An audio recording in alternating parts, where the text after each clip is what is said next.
Hey, black women on lunch break again. Glad to report some news that I just heard from, what is that place? Oh, God. The Young Turks. It's a independent news channel, right? I heard the very happy news that DeSantis is probably not even going to win the primary to have his ass in the running to even run for president because nobody is voting for him. Let me tell you something. Shout out to all the people in Florida, white people included. Y'all did a goddamn good job humbling that fucking racist bigot. The other thing is, they also, the Republicans are so ridiculous. They're running around, you know, with their, 8 candidates so far for presidency. And Donald Trump didn't even attend the damn debate because he's all tied up in all of his indictment trials, right? He has a 50-point lead above all those people outside of himself. So now the Republicans have shifted their gears and think that they're going to push a whitewashed Indian woman on us. But, you know, we see that too many of these Indian people that are trying to run for any office are way too whitewashed. And you know what the crazy shit is about these people, in all honesty, right? They really don't understand anything about how America works. And even though, let me be real clear about this, black women, right? Even though you have a lot of anti-blackness in America, right? From all types of people, including black people, right? You still have a large majority of people who live in America. I'm not going to say Americans, because everybody's not an American just because they live in America.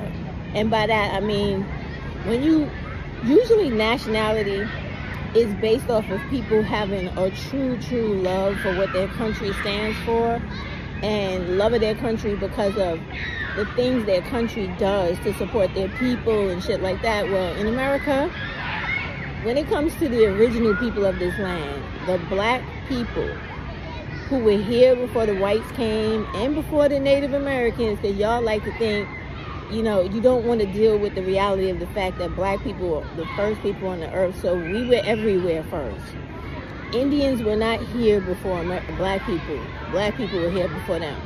So the people that are in this country that really know the history of this country, it's hard, it's almost impossible for you to be a real nationalist and believe in this country, because this country, for those of you that don't know the history of this country, it's based on nothing but hypocrisy, lies, criminality, slavery,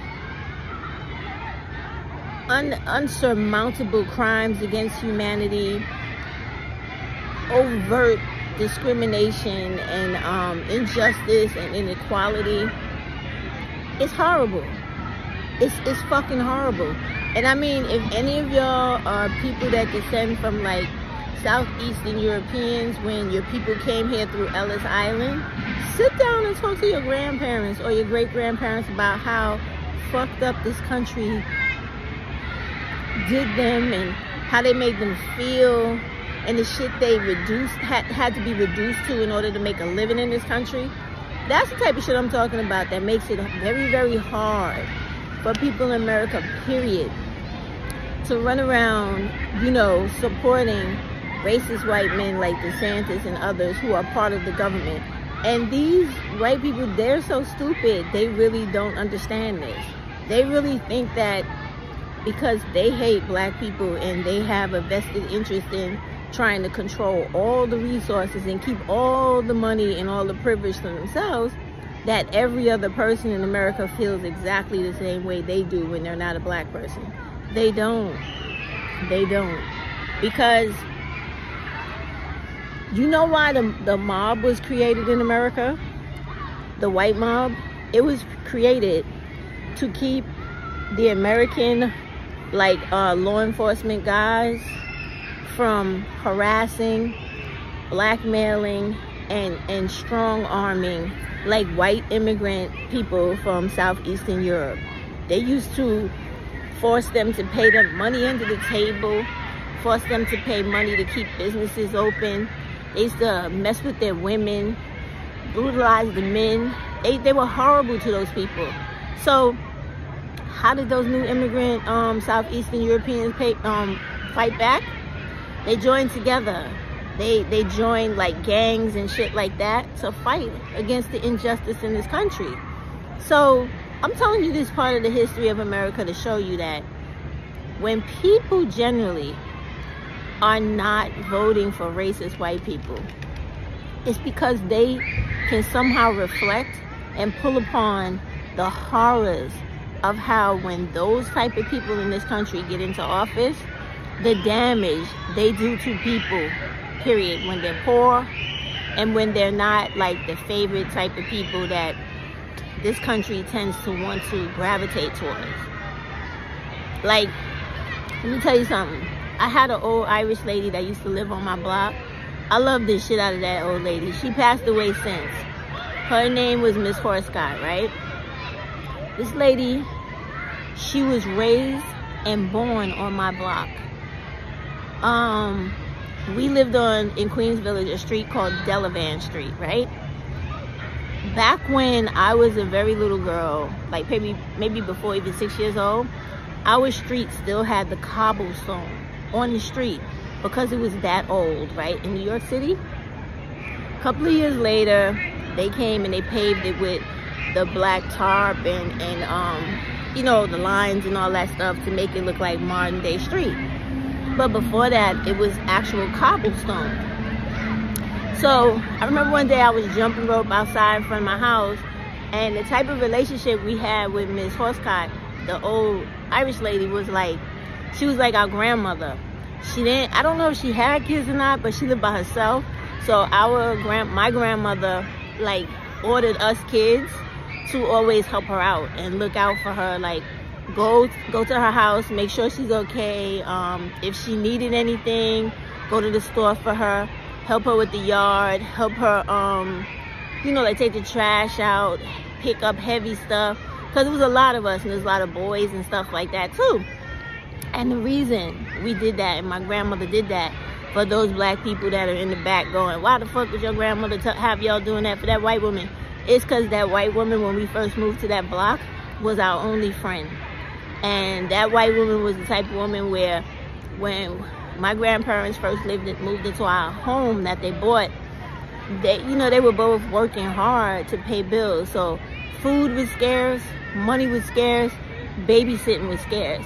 And that little old Irish lady, she sometimes fed our family. She fed us full meals, right? She also watched the children so my grandmother could go to work. What else did that old lady do? Oh, she knew other people that worked in different like businesses and stuff to help us fix our house, help us do a lot of things. So we became very, very friendly with her. And then there was another lady, Miss Frank, at the other end of the block that was Armenian. And she too was like a grandparent to us because she pretty much like taught us certain things in the house. Like when our grandmother was working and stuff like that, we would go from Miss Horscott's house to Miss Frank's house. And in Miss Frank's house, we sat down, she did math with us. She did all types of school stuff with us. I don't know, I think she might have been a teacher in her country or something like that, because she was always teaching us stuff. She would always make us stop playing. I remember that, because she didn't have kids, but she was like a stickler for children being smart. So she was always like, no, stop playing, come. And always teaching us something. To this day, I really believe the reason why I'm so good in math is because of that little Armenian lady. She always had ways to teach us stuff. Like we would go to the grocery store with her and she'd be like, okay, Stephanie, how much is this package of meat? Whatever it was. She's like, okay, back then it wasn't 8 point, whatever it is now, like 8.6 or 9 on the dollar. I think it might have been like 5 whatever on the dollar. So she would teach us, take the price, round it up, and then add the percentage to it. Okay, we did all of that, and that way we would be able to like guesstimate how much the entire food bill would be by the time we went to the cashier. Let me check the time real quick. I can't see it, so I gotta hurry up and do something. Wait a second. Hold on, y'all. I gotta pause this. I'll be right back. So sorry, I had came back from the pause, but so she pretty much taught us like how to go to the store and how to make sure we knew what the cost of nah, the kids gonna go that way, I'll go this way, the cost of food were before we got to the counter. And she also taught us how to like look in the newspaper and check to see the prices on the sales, to see if the sales actually were really a sale or not. So I'm telling you these stories about my childhood, which was very colorful, with a lot of different people that were not traditionally African American, because New York was different when I was younger, because the neighborhoods, sorry about that, homeless man was talking to me. The neighborhoods were way more inclusive. Like white people didn't do that white flight shit yet, so you could live on the block with a whole bunch of white people and them not like, oh, we gotta move because black people are coming. Because I'm trying to think of, what's that Italian man's name that used to live across the street from us? Cipatelli, right? So he owned a construction company, and his wife, she was like a stay-home lady. She was another lady that we went to her house too, right? And the reason we did these things, like going in and out of these people's houses, is because they literally lived on the same block as us. And when we would have family functions, or we just sitting out front and my grandmother's making food or whatever she's doing around the house, all those people that lived on the block with us, they had like an open door policy to our house. So it was nothing for them to come in, sit down, eat with us, talk to us. So they always did that, and we did that with them. So that's the reason why all those people were so like involved with me as a little girl. So anyway, getting back to the point, because I don't want to lose y'all, of the election thing. The way I sat here and I told you about how in New York, right? Because remember, all my women are mostly from down south in the coastal states, right? So what happened up here in New York City was not the same as down south, because up here there was way more inclusivity or diversity on the block. But when I would go, I always say home because it is my real home. When I would go home for the summer to be watched by my aunts and cousins and them, while my mom and them had to go to work and my grandmother was at work too, it wasn't like that. It was completely like a little town full of just us, just the Creole people. So we all spoke Creole, American Creole. We didn't speak English. And it was a thing where, you know, culture was always reinforced. The way that we dressed, the way that we spoke, the way that we ate. You guys, if you ever go to Louisiana, you have to go to like the black areas and learn the difference between the commoner's cuisine and the Creole cuisine that's commercial, and the Cajun food, which is the white French. So it's a big difference. And even how I actually kind of experienced it or played or had to just be down south was totally different from New York City. In New York City, there were rules, limitations, ways you had to be, even though you were friendly with people.